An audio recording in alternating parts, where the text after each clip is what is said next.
Bienvenidos entonces a un nuevo capítulo de Test de Hipótesis. Hoy día ya de lleno en lo que es la elección a los convencionales. Tenemos otro invitado relacionado con esta elección. Estamos muy felices de contar hoy día con Patricio Fernández. Pato, ¿cómo estáis? Bien, y usted, gusto estar conversando con usted ahora. Bueno, un gusto es nuestro. Y en el panel hoy día estoy solo con la Javi. Javi, ¿cómo estáis? Hola, bien, y usted. Muchas gracias, Patricio, por aceptar nuestra invitación. Feliz de tenerte en el programa. A ti, Javi. Oye, Pato, te cuento con la Javi, yo creo que dentro del panel somos como bien seguidores de tu carrera en general. Así que estábamos bien entusiasmados con tener esta conversación. Qué bueno. Y, y más que, antes de empezar de lleno a la dinámica y la hipótesis y todo, quería preguntarle a usted y partir por ti, Pato, ¿cómo estuvo tu semana? ¿Cómo estaba la campaña? Me imagino que ya estáis de lleno. Y si hay algún hecho noticioso que te parezca interesante comentar antes de entrar a discutir el tema de hoy día. Bueno, la semana debe haber sido una de las semanas más agitadas de mi vida, porque yo nunca había hecho nada parecido a ser candidato. Y lo soy desde hace 2 semanas, digamos, menos. Eh, y la intensidad de una candidatura es una cosa que cuesta imaginársela cuando no se está en esto, ¿ah? Y yo que nunca había estado en nada parecido, digamos, me ha tomado muy por sorpresa. Es porque las candidaturas es como una búsqueda completamente infinita de abarcar todo un mundo que es inabarcable. Entonces se va produciendo entre la mezcla de una demanda por cosas que tú hagas más una búsqueda de cosas tuyas por hacer, que hacen que desde un despertar muy temprano, pensando todas las ideas que vaya a echar a andar, etcétera, hasta un final en la noche muy tarde, no hay pausa entre un minuto y el otro, de manera que ha sido intensísimo. Ahora, y al mismo tiempo muy interesante, hay que decirlo, se aprende, esto es como un doctorado, digamos, instantáneo en, en diseño, en arte, en política, en empresariado, porque esto es montar una empresa también. Totalmente. O sea, es una cosa que tiene un montón de aristas muy alucinantes. En reporteo, que es algo que a mí me fascina por excelencia, digamos, o sea, poder entrar en las casas de la gente, estar escuchando a la gente, estar adentrándose en los problemas en primera persona. Bueno, todo eso es una parte muy extraordinaria de esto. ¿Qué noticia me ha impresionado? Bueno, supongo que las que nos han impresionado a todos, yo creo que han habido dos en Chile muy nucleares. Una es la muerte del malabarista en Panguipulli, más sus consecuencias, que nos pone ante dos hechos, más allá del drama de la muerte de una persona, digamos. Voy a obviar lo que esto significa para Francisco y su familia, digamos, que perder la vida, ni más ni menos. Pero nos pone ante dos megatemas nacionales. Por una parte, las policías. ¿Qué se hace? ¿De qué se trata? ¿Cuándo vamos a abordar de una vez por todas ese tema de manera seria, digamos, y que lo podemos desarrollar?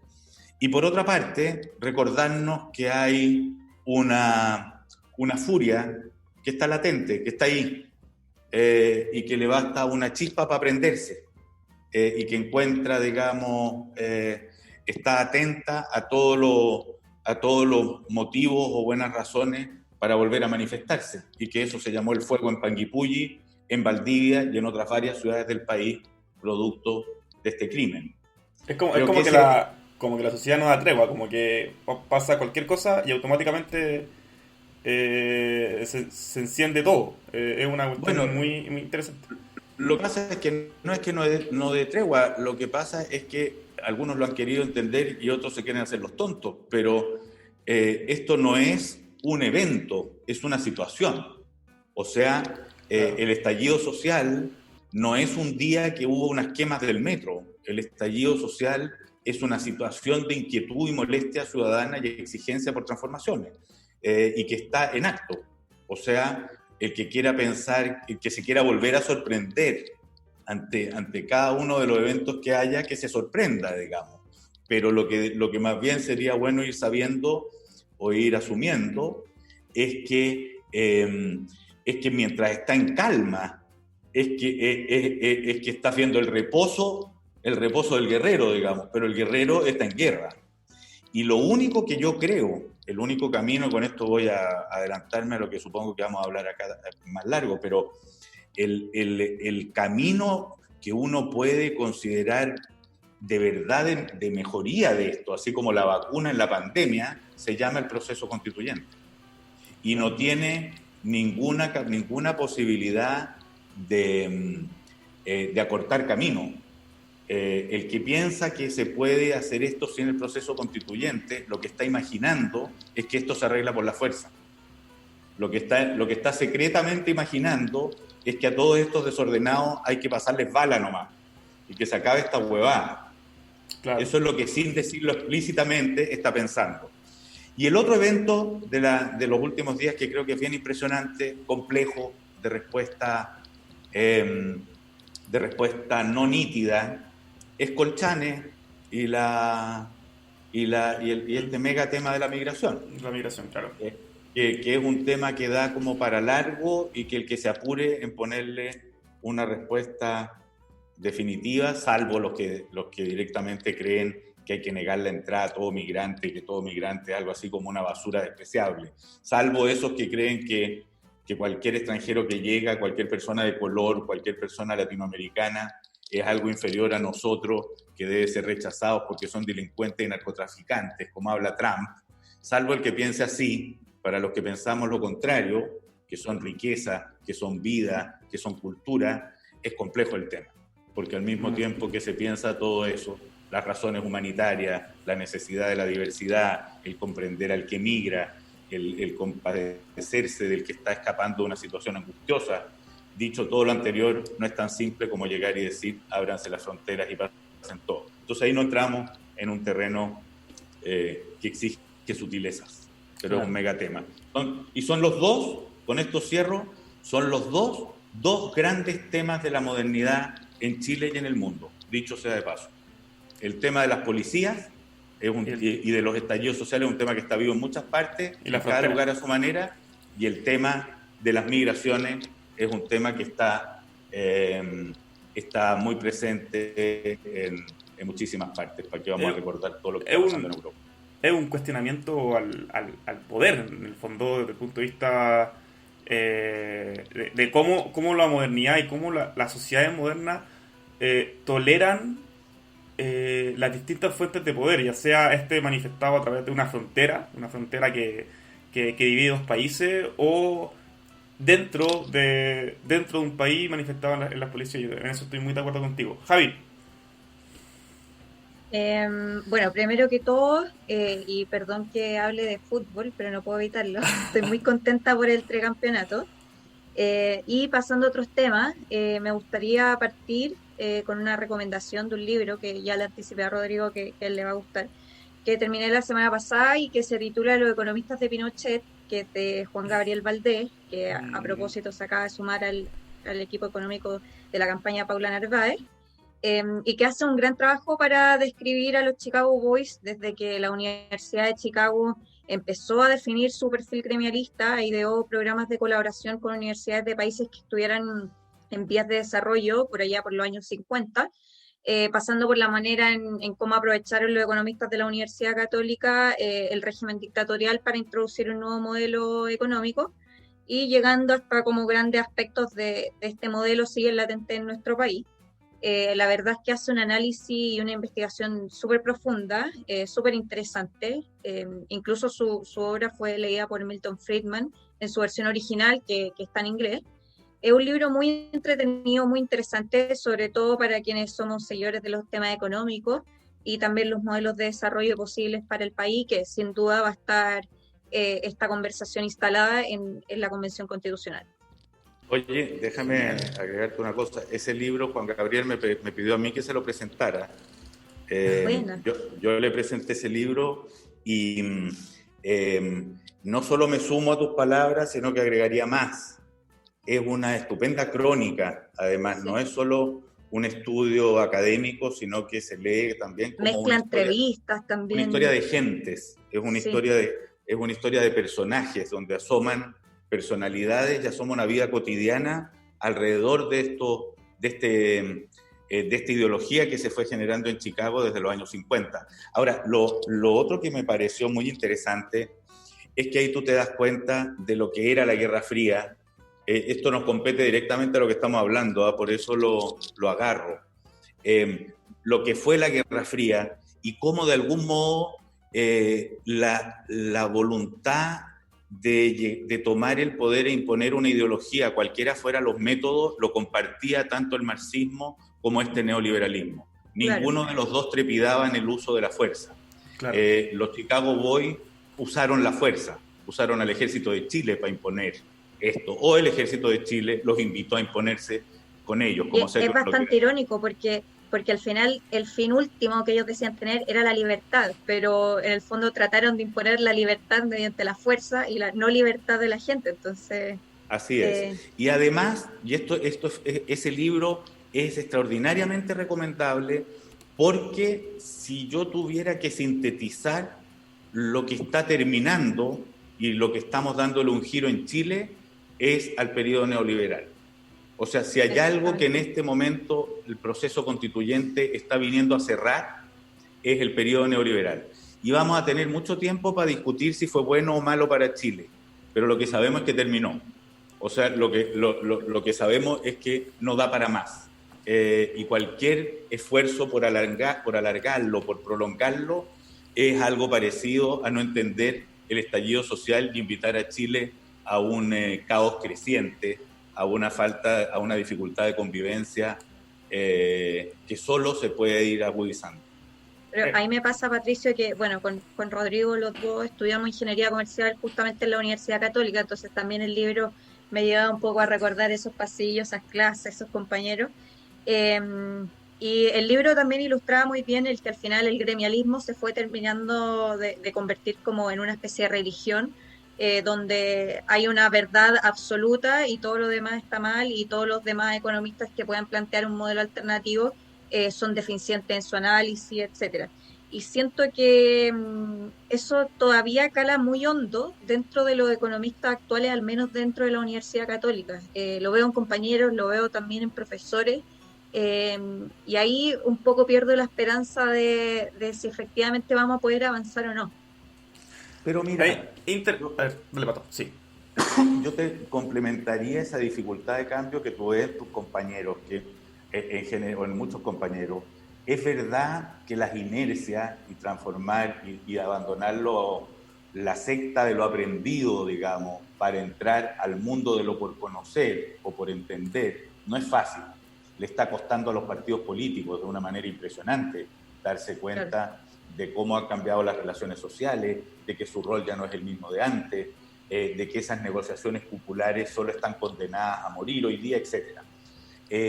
Pero yo he visto, para ponerle el lado optimista a lo que tú dices, yo vi cómo prácticamente al día siguiente del 18 de octubre cambió el discurso de los economistas.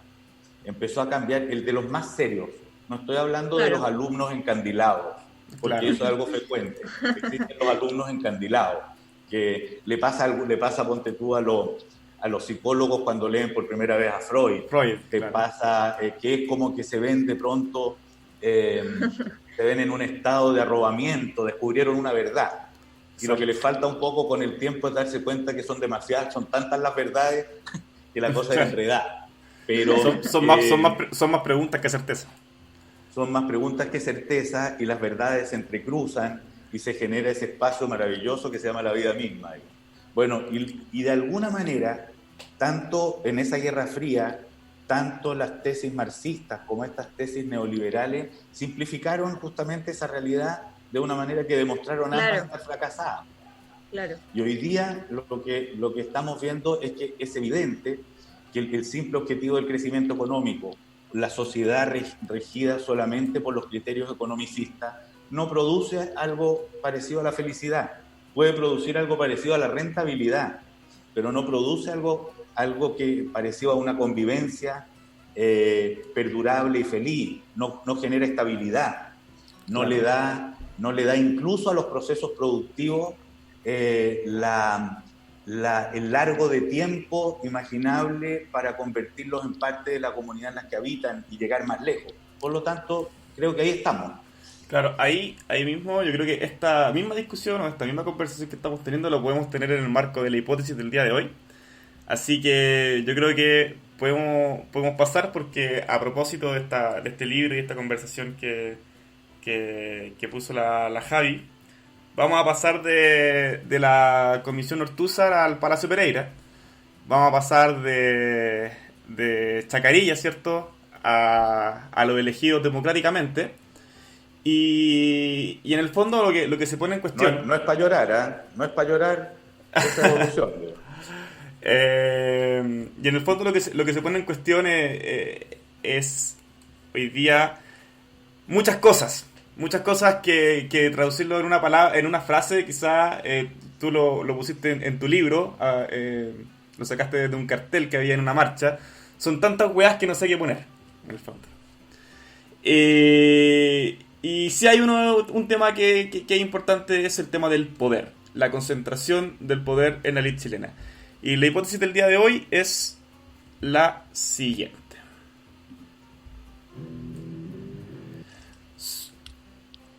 La nueva constitución nos permitirá descomprimir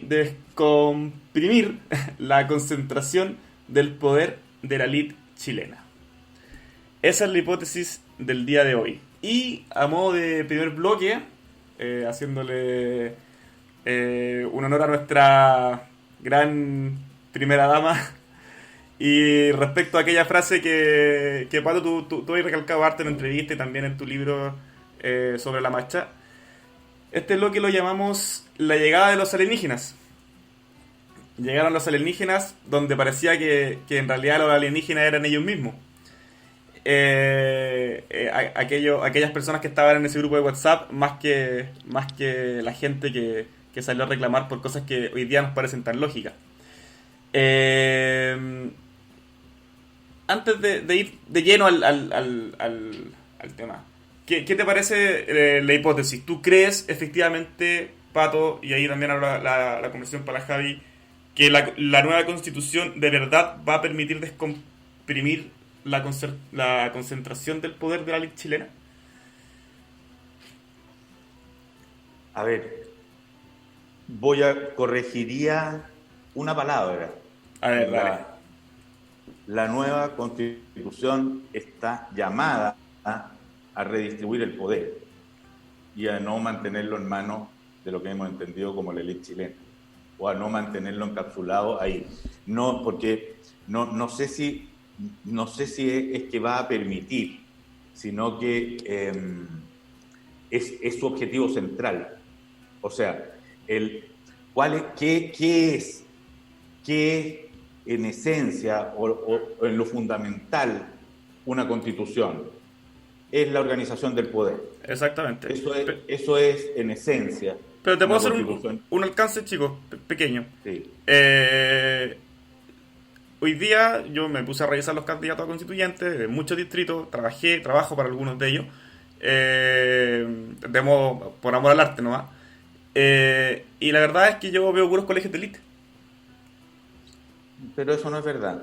Seguramente tú trabajas con candidatos que son de algunas comunas de Chile. Tú vas a los candidatos de Unidad Constituyente y a los candidatos de Chile Vamos, que son las dos listas principales, que son los que se ven más beneficiados por el sistema proporcional, en distritos representativos, no solamente en el distrito 11, en el distrito 12, 14, en el distrito 15, que es donde vivo yo. Si hay gente de Rancagua, son del colegio inglés, del colegio marista. Yo lo que veo es una fuerte concentración en aquellos colegios que representan muy poco de la población chilena. Bueno, porque eso es de alguna manera el reto que Chile tiene por transformar. O sea, si yo tuviera que contar buena parte del esfuerzo por construir, me pararía frente al Colegio Verbo Divino, que es donde yo estudié, para decir cuántos son los cargos de directivos de las empresas en Chile, cuántos son los políticos, etcétera, que vienen de unos pocos colegios en Santiago. Eso es así. te digo que no es lo que he notado yo en otras partes de Chile, por lo menos respecto a los colegios que conocemos y en relación a lo que es la historia de Chile misma. Ahora, ¿por qué digo esto? Porque creo que si algo hay que atender ahora, o sea, a ver, para agarrar bien por las astas el comentario tuyo. Hoy día en Chile todavía, fíjate que cuando en 3 comunas, que son por las que yo voy a ir a concursar además para ser candidato, por las que quiero ser elegido constituyente, esas 3 comunas que son Vitacura, Lo Barnechea y Las Condes, que son las 3 comunas del rechazo, son las 3 comunas que concentran en buena medida no solo el poder económico y político, sino que también cultural. Son tres comunas donde la tele, los diarios, los medios, la propiedad, la elegibilidad, etcétera, están muy concentrados. ¿Eso por qué? En primer lugar, porque ese es el mundo que tiene visibilidad, ese es el mundo que accede más rápido por sus propias redes a los lugares justamente de mayor presencia, gobierno, etcétera, todo lo que conocen. El reto de la Constitución, el reto de esta nueva Constitución, no es solo transformar esto de la nada, sino que creo que es también poner en escena una transformación que en muchos ámbitos se ha ido produciendo, pero que no está reconocida en lo público. Lo voy a tratar de explicar mejor todavía. Si algo manifestó también el estallido social, fue que, y esto creo que ha sido poco analizado y es bien interesante de pensarlo, al mismo tiempo que en Chile se han agudizado o vemos muy marcadas las diferencias de riqueza, o sea, hay unos muy ricos, unos muy pobres, o unos muy ricos y unos demasiado más pobres.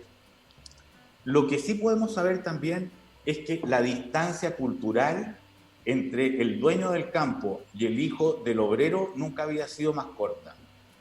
O sea, se ha agudizado la distancia económica, se ha agudizado, en muchos casos se ha segmentado de manera muy poderosa la sociedad, o sea, no se encuentran, son mundos que no se encuentran, pero al mismo tiempo esos que se han distanciado en lo económico y a veces en lo territorial tienen el mismo celular y tienen la posibilidad de ver los mismos documentales y tienen, al menos virtualmente, la posibilidad de tener la misma mega biblioteca de Alejandría en sus aparatos. Es decir, hoy día como nunca antes, el hijo del obrero o el hijo del campesino puede pararse delante del hijo del dueño del campo o delante del hijo del dueño de la industria y decirle: ¿qué te creéis vos, conche tu madre, de venir a tratarme así? Yo sé lo mismo que tú, veo lo mismo que tú, y por lo tanto esa cierta supremacía que alguna vez creíste cuando iba a Europa en barco con una vaca tomándole leche, mientras yo con ojota y sin saber leer estaba en el campo, mientras esa diferencia existía, hoy día no. Pero en ese sentido pareciera que el consumo y el mercado han sido un elemento mucho más democratizante de la vida que la misma política. En algunos, pero lo que yo estoy hablando no es exactamente el consumo, esa es una teoría muy de Peña, que yo creo que tiene harto de cierto, pero se queda coja. Tiene mucho de verdad, pero cojea. ¿Dónde es donde yo veo el paso muy importante en esto? Yo creo que la presencia del fenómeno de la irrupción del Internet en todo lo que estamos viendo como transformaciones en el mundo es demasiado grande. Recomiendo leer a Barico, el libro de Game, y también Barbary, que es otro libro que tiene, donde hace un estupendo recorrido, no solo en lo que fue significando el cambio de estas tecnologías desde el año 90 hasta acá. Digo del año 90 para que nos demos cuenta que coincide con eso que se llama 30 años. Uh-huh. Es desde la aparición del Internet hasta que hasta las consecuencias espirituales y culturales que esto tiene. ¿Cuáles son algunas evidentes? La desaparición de las intermediaciones. ha desaparecido desde el revelado del rollo, digamos, de fotografía. Va desapareciendo el vendedor, va desapareciendo el sabio, porque tú ya no necesitas, cuando tienes una duda, preguntarle a alguien que sepa, te lo puede responder el algoritmo. Claro. Si tú quieres saber la fecha en que murió Churchill, no necesitas llamar a un historiador inglés, lo pones en Google. Eso genera unas rupturas en las autoridades, unos cambios en las relaciones sociales muy fuertes. Eso es paralelo a la desaparición o a la pérdida de fuerza de los partidos políticos, de los sindicatos, de los sacerdotes, de los grupos intermedios. No es demasiado distinto el paso entre una y otra cosa. De alguna manera, ese fenómeno de igualación en el acceso convive, y aquí vuelvo al comienzo, digamos, convive con este estado de distanciamiento en los ingresos. Ese es el territorio perfecto para una revolución. Las revoluciones y los levantamientos no se producen cuando el esclavo está postrado en su máxima sumisión. Se producen cuando el esclavo ve la luz y cree que puede ser como el patrón. La rebelión de la mujer, en el sentido más furioso, no se produce cuando está encadenada en la cocina mientras el hombre está en la fronda. Se produce justamente cuando vislumbra que la posibilidad de igual participación en el poder está a la vista. Y en ese momento dice, no se da más, y no te aguanto un puto minuto más. Esa sensación de no te aguanto un segundo más es justamente cuando tú viste la posibilidad del paso. Y en Chile estamos ahí. Entonces, con esto vuelvo a tu tesis inicial, para cerrar. Este es un momento en que tenemos la obligación, la necesidad y la urgencia de redistribuir el poder. Si no se lleva adelante esa urgencia, necesidad y obligación de redistribuir el poder, no le auguro nada muy feliz al futuro chileno.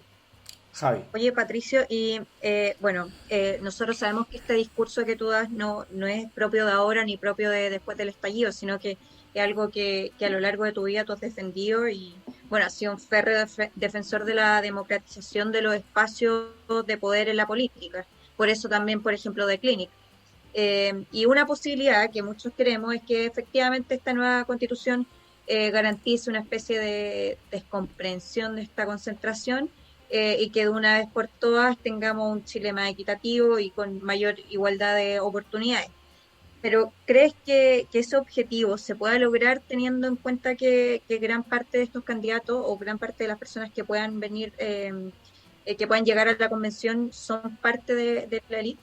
Sí, y ahí un poco, Pato, antes de, porque esa pregunta a mí me interesa mucho, de hecho lo discutimos con la Javi ayer y antes del programa, es de alguna forma el poder de facto hoy día, el poder que se genera en los colegios, el poder que se genera en las universidades. Te voy a dar un ejemplo muy sencillo. Acá hay un poder muy importante en la sexta región que se llama Diego Chalper. El señor Chalper vino y colocó a su amigo de la universidad, a su discípulo de la universidad, lo colocó como candidato a constituyente, Federico Iglesias. Desconociendo también lo que se había acordado en el Consejo de Rehenes. Claro, él va y coloca eso. De hecho hay un video que estaba dando vueltas por ahí en redes sociales y en algún otro medio. Y él va y lo hace y le dice a la gente como, ok, ustedes decidieron esto, pero yo voy a poner a mi candidato, porque yo sé que con él vamos a ganar. Y en el fondo, yo sé que con él vamos a ganar, está escondido algo que hay detrás, que es, yo sé que a él le voy a conseguir financiamiento, yo sé que a él lo voy a mover en todas partes, yo sé que a él lo voy a juntar, comillas, con la gente correcta.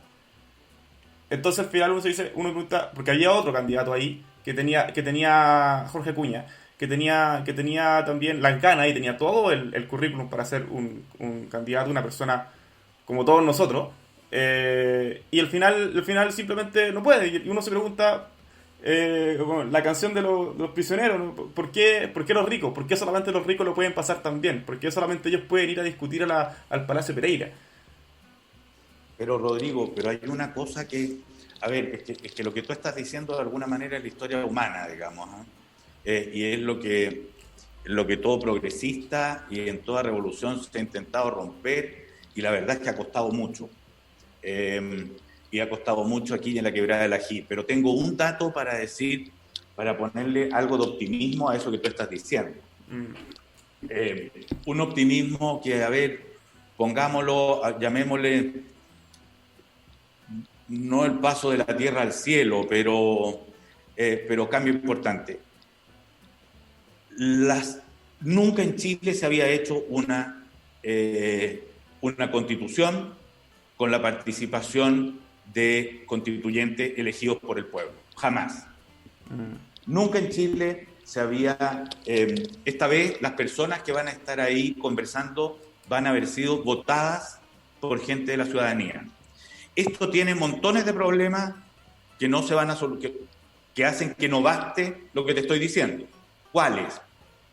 Que las personas conocidas van a tener más posibilidades de salir que las personas desconocidas. Que las personas que tienen recursos van a tener más posibilidades de hacer una campaña que las que no tienen recursos. Acceso a los medios de comunicación.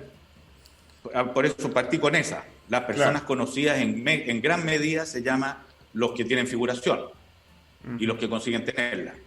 Los que pueden tener acceso a conseguir aparecer en más lugares y ser considerados, lo tienen. Fíjate, un asunto bastante escandaloso que pasa ahora, pero que es bien complejo ver cómo empujar que se corrija. Las cuantas, no sé cuántas circunscripciones hay en Chile, pero la concentración en la televisión, en buena medida de su atención en los distritos 10 y 11 es impresionante. Es impresionante. Totalmente. O sea, todo esto ratifica en parte lo que tú estás diciendo, pero resulta que fuera del 10 y 11 van a haber otro montón de circunscripciones donde cada uno de los elegidos al interior de la convención va a pesar exactamente igual que la Raíz Mate, que Marcela Cubillo o que Pato Fernández. Igual. Al interior de esa discusión, los que representen y consigan llegar ahí van a tener su misma cuota de poder, que es de esperar. A mí me interesa aliarme con esas cuotas de poder, tengo que decirte, porque lo que me interesa justamente en el sentido de democratizar el país es ponerle atención a todas esas voces que no se están escuchando y que no están teniendo presencia. Pero este es un trabajo largo que consiste, uno, en devolver la fe en lugar de restarla, porque mientras más gente vote, menos poder tienen todo eso a lo que tú te refieres. Mientras más gente se involucre, mientras más gente se organice, menos fuerza tienen de alguna manera esos espacios heredados.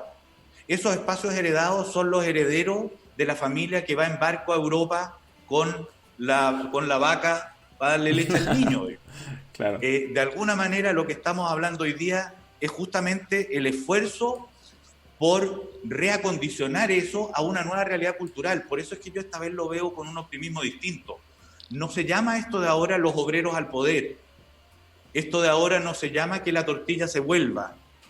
Esto de ahora se llama, hay muchísimos más actores habilitados, instruidos, con acceso, que están posibilitados, y no solo posibilitados, que están exigiendo su lugar en el discurso público. Por eso yo he repetido varias veces que creo que aquí hay dos enemigos en el proceso constituyente. Uno es el conservador, que se llama el miedo, que es el que tiene terror a los cambios. Y otro se llama la furia, que es la que no cree en su propia capacidad de llevar adelante los cambios que desea. Y en lugar de organizarlos y orquestarlos para hacer transformaciones viables y reales, se queda algo así como en el grito y en el odio al statu quo, como reconociendo en secreto a sí misma que es inamovible. Yo ante esas dos actitudes, digamos, me rebelo profundamente. Ahí, Pato. Hay tesis... Ay, perdón, no, Jaime, por favor. Jaime. Hay tesis respecto a lo último que decías, Patricio, bien interesantes, que al final esa gente que en el fondo expresa la furia muchas veces está muy enamorada de la causa, entonces lucha en el fondo porque esa causa no se solucione, porque el día que se soluciona esa causa, se acaban las marchas, se acaban las protestas, pierde su lugar. Claro, y ese sentido de pertenencia también un poco se pierde, entonces al final son quienes más defienden el statu quo precisamente. Es como un Víctor Chantró. Me pasó vivir durante mucho tiempo, me pasó ver durante mucho tiempo mientras hacía el clinic, gente de izquierda que odiaba el clinic y no al Mercurio, weón. Explícamelo, dame 2 minutos. Dame 2 minutos. O sea, el Mercurio, ¿por qué no odiaba al Mercurio? Porque el Mercurio le permitía su lugar de odio y desprecio. Claro, Claro. O exactamente. sea, el Mercurio le afianzaba su sensación y su postura de que el mundo era intransformable y que él merecía ser un furioso, una especie de fracasado, enfurecido, en lugar de aceptar la invitación a tener un triunfo transformador. Claro, pero Esa Exactamente. ahí mismo hay una reflexión que a propósito, anoche tengo que decir que me desvelé leyendo tu libro, eh, ya, que ya me contará un poco. de partida muy, muy, muy entretenido. Pero las clases media hoy día pueden generar más control y probablemente se dieron cuenta que tienen un poder muy grande, ¿no? Y por eso la frase de Chile despertó de alguna forma. Que a ti te gusta hacer este tipo de reflexiones respecto a los símbolos y también a la iconografía de protesta, etcétera, que lo encuentro muy entretenido. Eh, Esa frase dice mucho porque el despertar significa que previamente estuviste en un estado de falta de conciencia. Y los chilenos no estábamos conscientes de alguna forma del poder que teníamos. Y eso se ve manifestado en las protestas que quizás despertaron con de nuevo la sociedad de Carlos Ruiz, ¿cierto? En el 2006 y más adelante el 2011 y ahora el 2019. Sin embargo, lo que me parece es que este anhelo democratizador, y yo quizás soy más pesimista, puede ser, y creo que se ha notado en esta conversación, tú estás obligado a ser optimista, no tienes otra porque eres Sí. candidato. Eh, Estoy obligado a tener esperanza, que no es lo mismo que ser optimista, Exactamente. porque Ahí- el optimista está esperando que las cosas sucedan bien. El que tiene esperanza está trabajando con la convicción de que pueden suceder bien. Ya, yo estoy trabajando porque puede suceder bien, pero al mismo tiempo me da cierto, no miedo, no el miedo que tú plantees del punto de vista conservador, sino que hay algo que siento que no se está viendo. Tú recién me dijiste que la tesis de Peña quizá era un poco simplista. No, decirlo así sería demasiado patudo, digamos. ¿Ah? Creo que le faltan otras caras. Le falta algo, ok, le falta algo. Pero en el fondo lo que yo veo, y devolviendo el tema quizás de los colegios, etcétera, que puede ser un poco, ya llega a molestar, lo que veo en esta convención y lo que las proyecciones dicen es una élite validándose a sí misma, conversando sobre cómo el poder se puede regular a sí mismo. Y eso es lo que me preocupa de esto. A mí lo que me preocupa no es a priori la independencia del Banco Central, digamos. A mí, por más que creo que es algo que respetar. Lo que me preocupa no es exactamente si el régimen va a ser presidencial o semipresidencial, etcétera. Lo que me preocupa en sí es cómo el poder va a ser distribuido dentro de toda la sociedad, las regiones, las mujeres, los más pobres, cómo esta gente que surgió, cómo estas capas medias que surgieron con este proceso modernizador, van a poder realmente tener un espacio, o simplemente vamos a ser meros espectadores con mayor capacidad de generar rendición de cuentas, por así decirlo. Porque, dale. Pero mira qué interesante una cosa que decís tú, Rodrigo, porque el temor del mundo conservador es exactamente el contrario al que tú dices. Y exactamente el contrario. Y te lo digo así por lo que yo veo. Porque lo que dicen es cómo se va a poner de acuerdo ese mundo tan raro y diverso que se va a encontrar en la Convención Constituyente.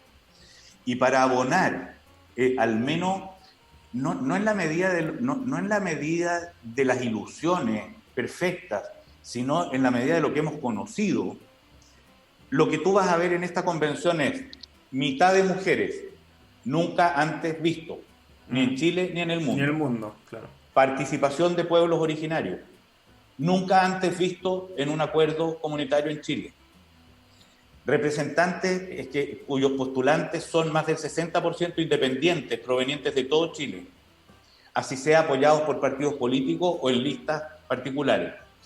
Va a haber dentro de eso muchos que vienen más de colegios particulares o de espacios de privilegio que del liceo de la esquina o la escuela rural, muy probablemente, pero yo nunca había visto en Chile ningún proceso electoral decisivo que tuviera este nivel de representatividad. O sea, a ti te está llamando la atención justo lo contrario que a mí. Y una de las cosas a las que yo me voy a ir a encontrar ahí, y esto ya lo dice el cronista, porque es una cosa, una carta guardada en secreto debajo de mi manga, no es solo participar en esto, sino poder contarlo, es justamente que creo que nos vamos a encontrar con el espacio de encuentro más democrático que ha vivido Chile por lejos en su historia. Y vamos a ver a una porción de representantes de los pueblos originarios distorsionar las líneas de derecha y izquierda como las conocemos. Vamos a ver a una mitad de mujeres generar complicidades distintas a las que hemos conocido históricamente. Y vamos a ver unos mundos independientes llevados por los partidos de un discolaje que nunca se ha conocido en el Congreso con los militantes ordenados. Por lo tanto, si tú crees saber lo que va a suceder en esa convención, yo te quiero decir que yo no tengo idea lo que va a suceder en esa convención. Sí. Y creo que esa historia está abiertísima y por lo tanto no creo que sea una buena idea afincarse en la convicción de que va a suceder de una manera cuando no sabemos lo que va a suceder. No, yo en este sentido soy igual que tú. Tengo más preguntas que respuestas, pero también hay una intuición que ronda obviamente en la cabeza de cada uno y que es normal. Javi. Ahora, sí, para darte un punto, va a haber gente acá, y yo creo que esto va a tener que ser trabajado por el funcionamiento democrático, que va a querer decir que esto no es representativo. Y si le va mal, va a querer decir con más fuerza todavía que esto no es representativo. Y que es ilegítimo, etcétera. Y resulta que lo que hay que invitar a pensar cuando alguien dice eso es ¿por qué tu minoría que no ganó va a ser más legítima que la mayoría que ganó? Claro. Y esa pregunta habrá que hacérsela en la cara a los que crean representar a un pueblo que parece que no es del tamaño que ellos dicen, porque si el pueblo fuera, digamos, si ellos fueran los representantes, por así decirlo, del pueblo, el pueblo los habría votado mayoritariamente. Ahora, de la misma manera, van a haber otros reaccionarios que van a estar buscando la situación de caos para interferir en el funcionamiento de esto y decir, ¿vieron? Claro. Esto no es posible. Claro. Y en esa misma ecuación, como ha sucedido en la historia cubana por los Estados Unidos, historia que conozco bien porque escribí un libro, El viaje al fin de la revolución, y lo sigo hace años, es el juego entre los reaccionarios del castrismo y los reaccionarios de la cultura norteamericana, que se necesitan mutuamente para que las cosas no cambien y ellos mantengan sus respectivas cuotas de poder a uno y otro lado de esas 100 millas de mar. Claro. Libro pendiente. Me quiero tomar de eso, Patricio, para introducir el segundo bloque, que se llama Amarillistas versus Absolutistas. Y bueno, nosotros hemos visto que tú te has declarado militante del Partido Amarillista, esto porque dice que no cree en los absolutismos. Es para romper las pelotas, además. Claro. No, pero sí, en eso y además toda tu campaña es con el fondo amarillo, entonces está muy buena. Bueno, no creen estos absolutismos en que tratan de imbécil al que no piensa igual, y como indicaste en la entrevista en The Clinic, prefiere evitar más en las preguntas que en las respuestas. Y ahora te pregunto, bueno, ya nos adelantaste que no sabes bien cómo se va a dar este proceso, pero ¿qué crees tú que debiese pasar? ¿Crees que la posición conciliadora va a lograr triunfar en la convención, o más bien crees que quienes tienen estas visiones absolutistas van a lograr imponerse y evitar toda negociación? Bueno, yo creo que ahí va a haber un trabajo bien grande, y te voy a decir que a estas alturas prefiero que usar la categoría de conciliadora por la categoría de transformadora, y lo digo en el sentido de llevar adelante la transformación, ¿entiendes? O sea, esto para llevar adelante la transformación se necesita sumar. No se puede llevar adelante en un proceso democrático la transformación si tú lo que enfatizas es la particularidad. Y yo creo que aquí han habido cálculos muy egoístas, cálculos que a ratos me parecen indignantes, especialmente en el mundo de la oposición, donde las ganas de enfatizar mi diferencia del otro, que vamos a desarrollarlo en 2 minutos más, cuesta harto verlas más allá del volumen de los gritos. El enfatizar la diferencia con el otro, en lugar de eso en lo que estás de acuerdo para llevarlo adelante, es bien sorprendente y va a ser uno de los trabajos ahí. Yo creo que va a haber que lidiar con esas dos fuerzas que les decía antes, con la furia y el miedo. Va a haber una derecha muy extrema, que yo creo que está mejor organizada que la izquierda más dura. Hay una derecha que va a ir como para que algunas cosas no se muevan. Yo creo que se va a dar esa discusión muy fuerte en unos cuantos puntos, que voy a decirte algunos. Yo creo que en torno al agua se puede producir uno porque tiene que ver con el tema de la propiedad privada, con el límite, con hasta dónde permitir ese avance, que va a ser además un gran reto de ahora de sí ponerle unos límites, lo que no es lo mismo. El tema de la vida también, de cuando comienza. Va a estar ese tema del tema de la vida, pero va a estar también el tema de los quórum. Entonces, estas son cosas mucho menos populares y espectaculares, pero que son muy importantes. Hoy día nosotros en Chile la Constitución establece quórum supramayoritario en el funcionamiento de las leyes. O sea, que tú eso no existe en ninguna parte del mundo, o sea que en la discusión democrática, porque no estamos hablando de la reforma de la Constitución, la reforma de la Constitución yo creo que es coherente que tenga el quórum de 2/3, que es el mismo que se va a poner para aprobar una norma. Pero la Constitución establece para determinadas leyes quórum que son supramayoritarios, o sea que van más allá de las mayorías absolutas. Terminar con eso para que la democracia tenga un funcionamiento más fluido y en el tiempo, y donde las mayorías vayan transformándola, va a ser otro tema. Creo que otro tema de discusión súper importante y que ahí también se van a producir posturas duras en los sectores más reaccionarios, va a tener que ver con los pueblos originarios. Yo supongo que el reconocimiento de los pueblos indígenas en la Constitución se va a dar fácil. Claro. Creo que va a ser mucho más complicado el reconocimiento de Chile como Estado plurinacional. Plurinacional, exactamente. Y creo que va a ser mucho más complicado todavía la definición de autonomías para determinados mundos al interior del territorio. Ahí van a haber discusiones fuertes. Hay otros temas, en cambio, que van a ser bastante transversales las discusiones. Por ejemplo, el sistema de gobierno. Si va a ser presidencialismo, un presidencialismo atenuado, un semipresidencialismo o un parlamentarismo, de esto está bastante repartido. Hay mundos en la derecha, el centro y la izquierda como que se mezclan. O sea, la impresión de que hay que matizar el poder presidencial y darle mayor presencia y responsabilidad en algunos puntos al Congreso, lo comparten gente de distintos sectores. En fin, te fijas, entonces, el asunto va a ser cómo en medio de estas discusiones encontrar una mayoría o generar los 2/3, no necesariamente quizás en un lado, sino que en una de esas los 2/3 se van a estivar al medio. Se van a estivar en un ampliado medio. Claro. No quiero decir el medio porque esto no es el centro. Sí. No es el centro, sino que es la ampliación de un espacio que toma derecha y toma izquierda. Claro. O sea, no es que esta no es una huevada de C.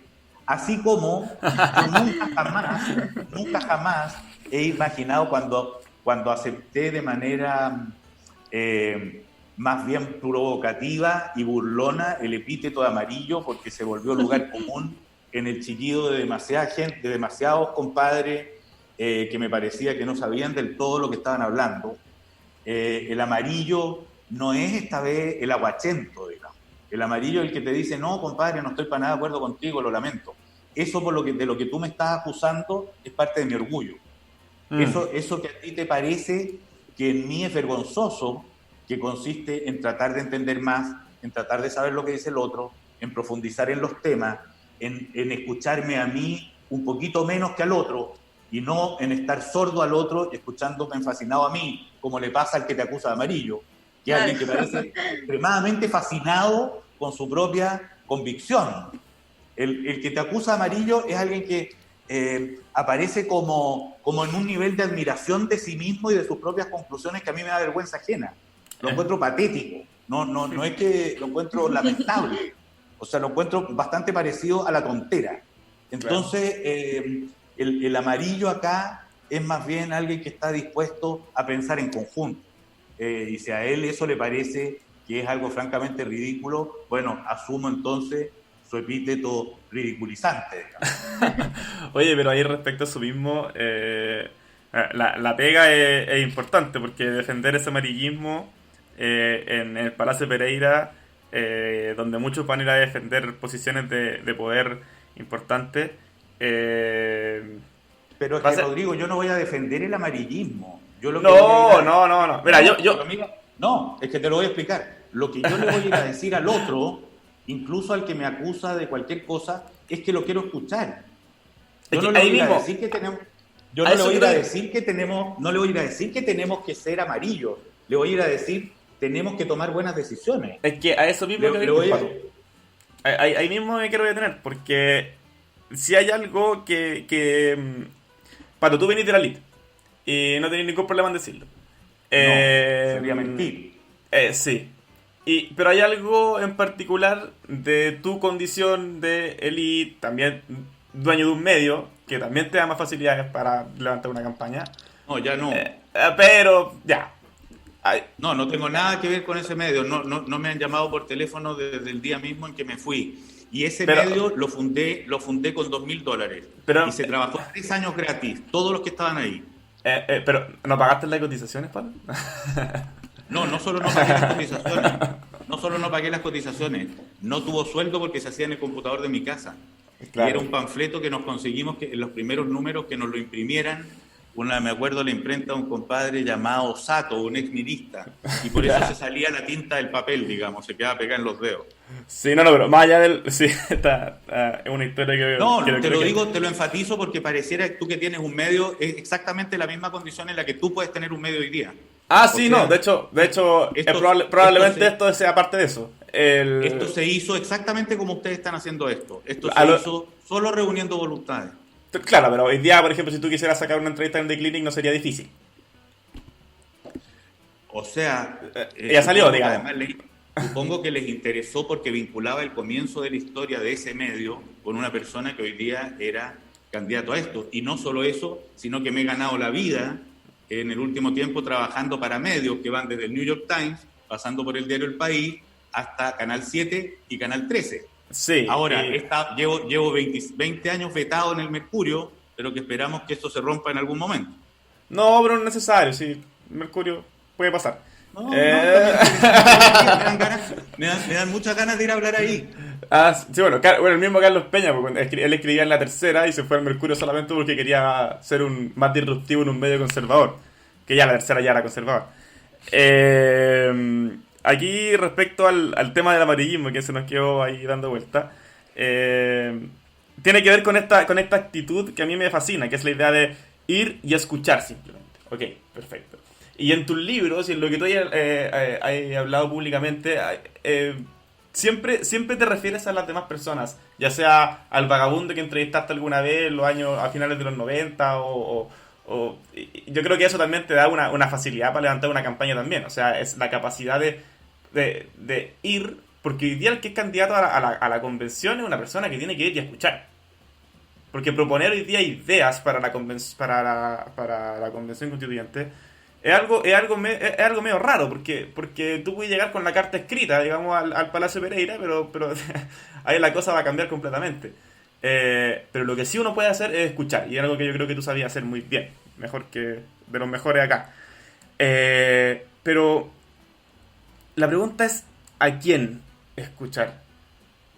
¿A quién vaya a ir y decir como, ¿sabes qué? Esto es representativo de la clase media o de las clases más bajas? Yo vi que en algún momento te obsesionaste un poco con Víctor Chanfló. ¿Puede ser? ¿Sí? O sea, me sí. interesó, claro. Sí. Pero él es una persona que... yo viniendo también de un liceo público y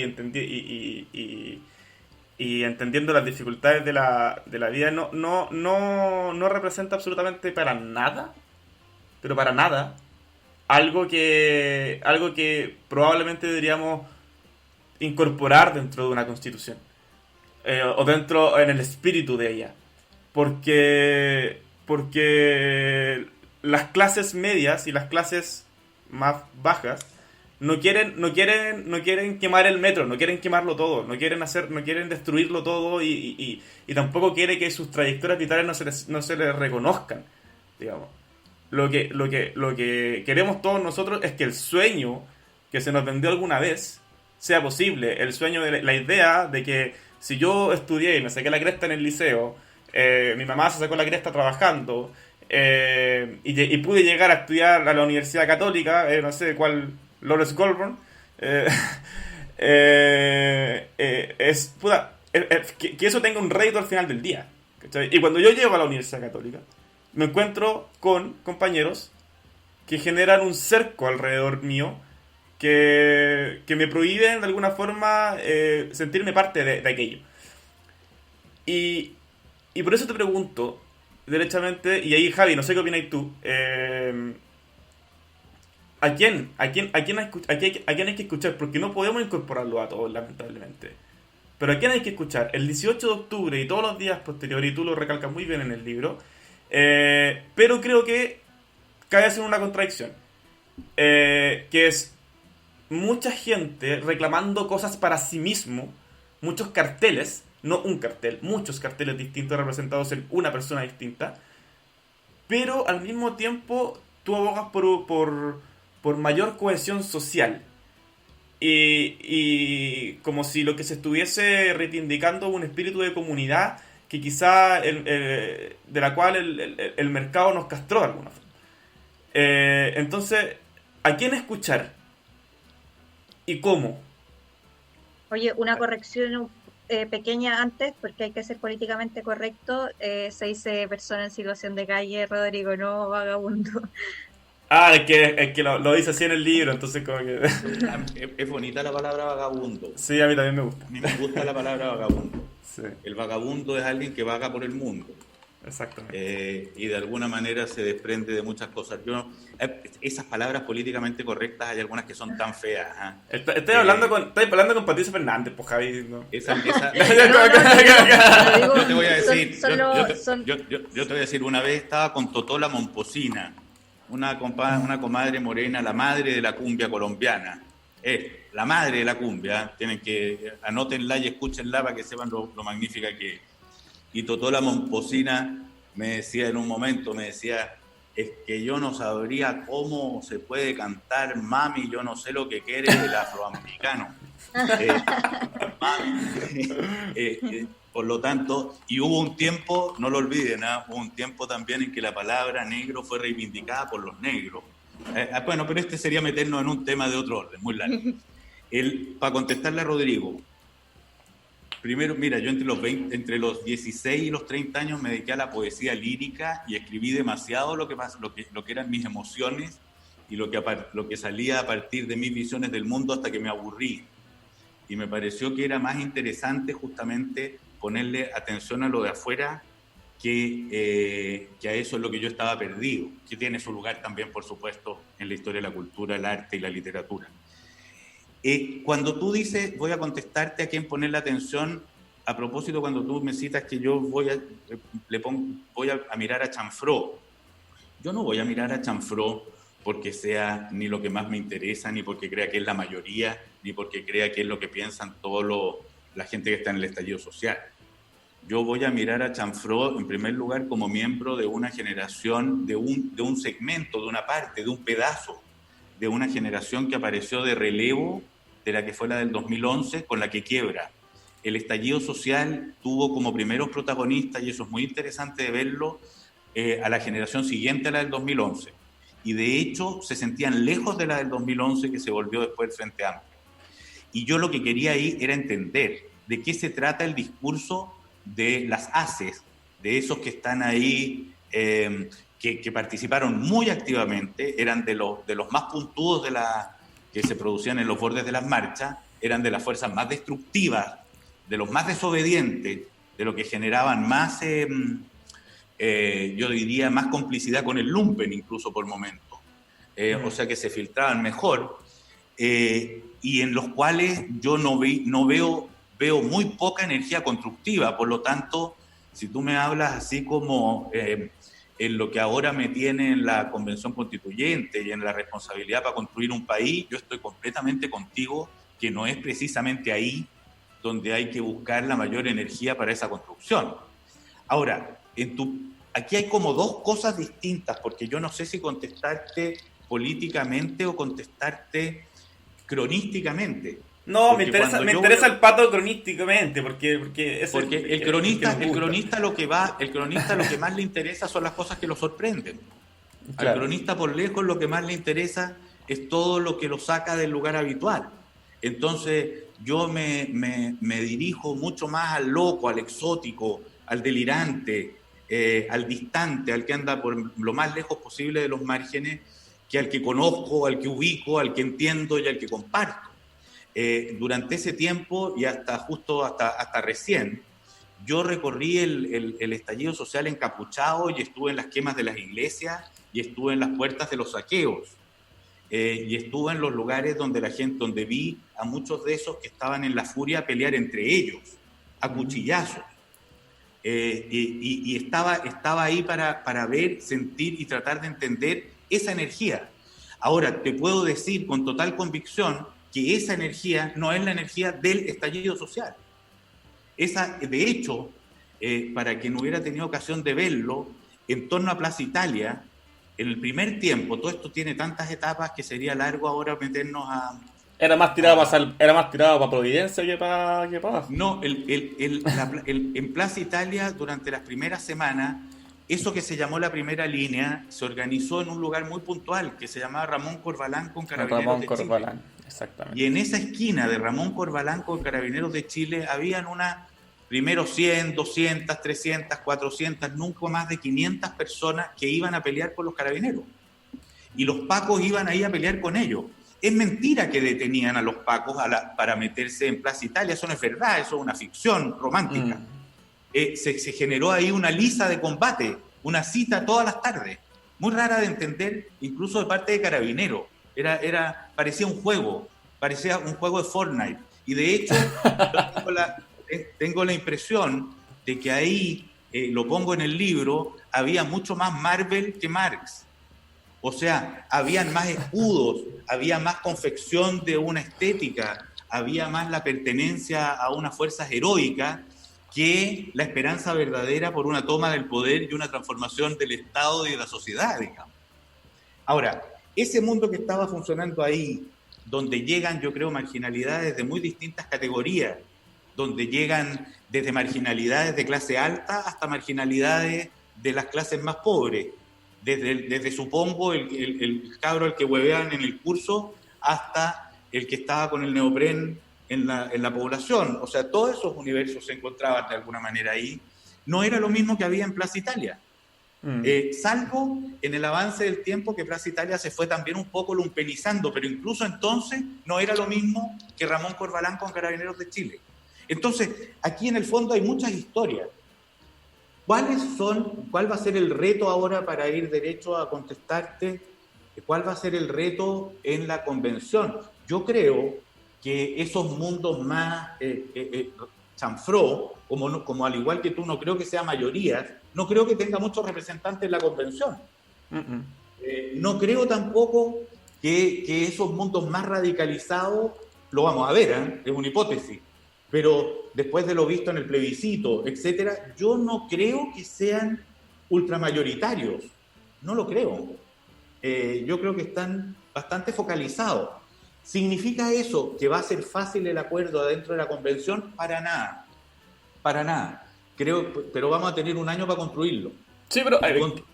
claro. Construirlo significa... ¿Qué significa escuchar a ese otro? Significa, ¿qué es lo que tú quieres? Lo que yo me he encontrado en todos los foros que he participado es que toda la gente pide y quiere cosas parecidas. Eso es lo que te puedo decir. En todos los foros que he estado no veo diferencias grandes, radicales, ni siquiera entre un RN y un comunista. No las he visto. Cuando tú los pones a conversar, aquí el experimento un día, ponnos aquí a un grupo de convencionales o de candidatos a la convención a discutir sobre lo que queremos y te va a llevar una sorpresa. O sea, creo que allá adentro se va a poder construir mucho más de lo que en la parafernalia externa, rimbombante, con el esfuerzo de llamar la atención, etcétera, se muestra cotidianamente. Claro, intentamos nosotros citar para un live constituyente a 3 personas, una del Partido Comunista, una de Ciudadanos y una de Evópoli. Y la de Evópoli, cuando se enteró que venía la del Partido Comunista, se fue para el lado, dijo, ok, no, me bajo. No puedo estar con... Bueno, Pero te das cuenta que en el fondo también hay un romanticismo al medio respecto de la capacidad de llegar a acuerdos. Yo creo que... Yo estoy de acuerdo contigo en todo, ¿no? de que tú los puedes sentar a conversar y de verdad pueden llegar a acuerdos. Dime tú, les voy a hacer una pregunta concreta a ti, Rodrigo, y a ti, Javi. ¿Cuál es la propuesta que le han escuchado a ustedes salir de la boca de un candidato a constituyente más delirante y increíble que tú dices esto no lo aceptaría? ¿Quién va a aceptar esto? Dime una. Yo no he escuchado ninguna impresionante. Yo sí, Banco Central autónomo. Bueno, eso por supuesto, van a haber unos que Pero van a querer de Banco Central de todas autónomo. maneras, Rodrigo, creo que, o al menos yo no he escuchado a nadie decir como un banco central totalmente descentralizado, sino que siempre es como, mira, que sea autónomo, pero que sí tenga ciertos objetivos vinculados al desarrollo que pueda querer un gobierno.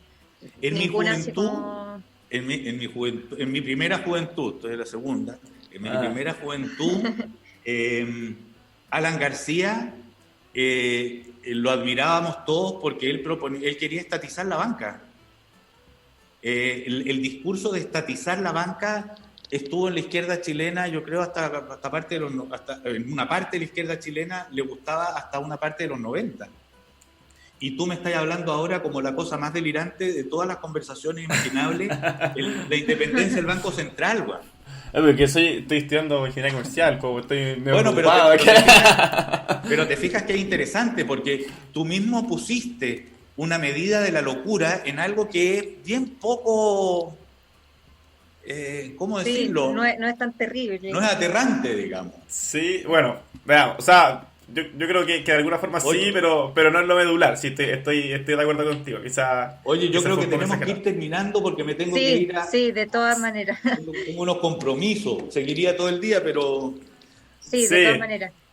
Tal vez la última pregunta como de Patricio como candidato y después cerramos con las deliberaciones. Patricio, bueno, te contamos que el día lunes tuvimos un live con Elisa Walker y con Clemente Pérez, ambos candidatos también por el Distrito ¿Prendieron 11. o no? ¿Prendieron?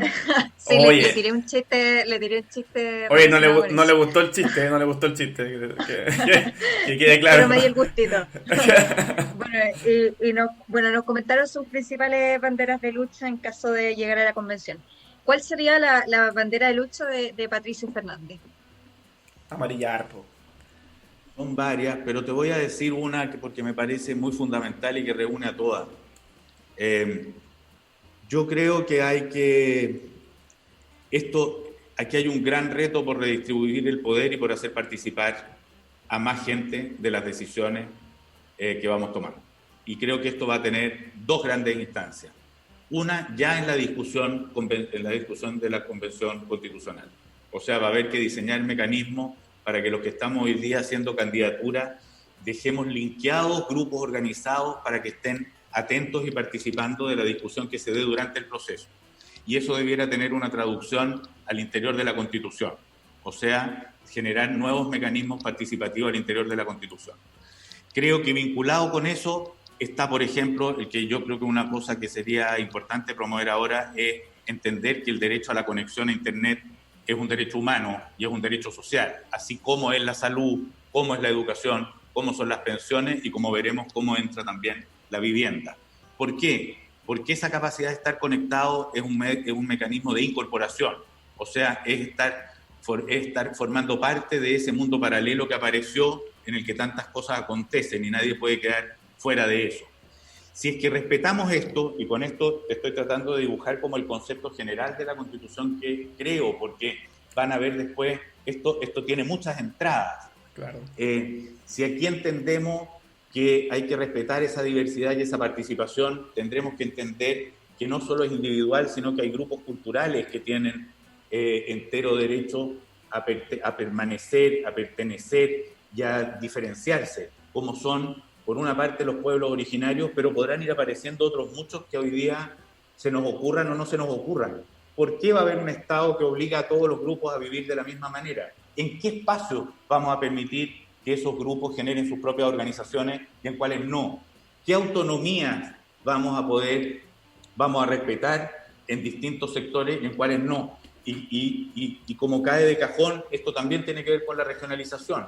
O sea, ¿cuánto mayor poder le vas a dar a distintos lugares y cuánto vamos a transformar esa concepción del Estado civilizador, decimonónico, que parecía saber más que todos los demás, que parecía creer que un indígena era un estado de atraso que con el tiempo llegaría a ser un neoyorquino, cuando hoy día nos resulta tan evidente que no es así, ¿no? Es el reconocimiento de otra manera de vivir. En fin, y esto también ¿en qué se termina traduciendo? En lo que fue la principal demanda de la gente en el proceso de conversaciones constitucionales de Bachelet, donde me tocó ser observador. ¿Cuál fue el primer principio valorado por la gente? La justicia. ¿Y qué significa eso? Que el otro no me ponga la pata encima, que cuando hay un juicio no sea la plata lo que diferencia la defensa que pueda tener, que cuando hay una condena no sea uno el que se la salta y otro el que la paga completa. Es decir, esto consistirá en la mejor y más democrática repartija de poder que podamos hacer. Creo que ese es el mega reto, el reto nuclear de esta nueva Constitución. Perfecto. Entonces, ahí nos queda de cajón para las deliberaciones, pues, ¿no? Para la deliberación, 1 minuto. No, dame un segundo, vamos a las deliberaciones. Pato, te recuerdo la hipótesis y vamos cerrando. La hipótesis dice: la nueva Constitución nos permitirá descomprimir la concentración del poder de la élite chilena. ¿Nos permitirá de verdad eso? Tú dices que estamos llamados a, pero tienen para eso estamos trabajando, Rodrigo y señorita Jara. Entonces, Patricia aprueba la hipótesis. Sí. La aprueba con esperanza. La apruebo con compromiso. Eso, más importante. Javi. Bueno, yo quiero ser optimista, a veces me cuesta, pero quiero tener la esperanza, como dice Patricio, de que efectivamente sí va a permitir descomprimir el poder. Y esto también vinculado a algo que hablamos hace varios programas atrás, de que hoy en día también la gente está mucho más atenta a lo que están haciendo las autoridades, y creo que dentro del proceso también va a haber harta atención en las decisiones que se vayan tomando, en las discusiones que se vayan dando.